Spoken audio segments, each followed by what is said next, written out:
இடத்துல உங்களுக்கு எல்லாமே கிடைக்குதுன்னா எடுத்துக்குவீங்களா மாட்டீங்களா? நம்ம பேசிக்கலாம் உங்களுக்கு இல்ல. ஒரே இடத்துல எல்லாமே கிடைக்குது. உங்களுக்கு தேவையான பிசிக்ஸ் கிடைக்குது, உங்களுக்கு தேவையான கெமிஸ்ட்ரி கிடைக்குது, உங்களுக்கு தேவையான மேத்தமெட்டிக்ஸ் கிடைக்குது, உங்களுக்கு தேவையான மெடிக்கல் சயின்ஸ் கிடைக்குது,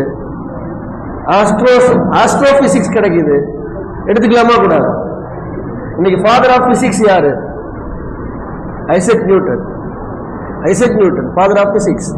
தலைமையில ஆப்பிள் விழுந்துச்சுங்கிறதுனால அவன் கிராவிட்டி ஃபோர்ஸ், அதாவது புவியீர்ப்பு விசையை கண்டுபிடிச்சான். ஓகேவா? நீங்க குர்ஆனை ஃபர்ஸ்ட் தொடங்க. அல்ஹம்துலில்லாஹி ரப்பில் ஆலமீன், அகிலத்தார்களின் இரட்சகனாகிய அல்லாஹ்வுக்கு எல்லா புகழும். ஃபர்ஸ்ட் அல்லாஹ் கொடுக்கிறவங்களுக்கு ஃபர்ஸ்ட் ஃபீடே திங்க் அபவுட் யூனிவர்ஸ், அகிலத்தை பற்றி யோசிக்கிறான். அகிலங்களின் இறைவனை பற்றி சொல்றான் இல்லையா?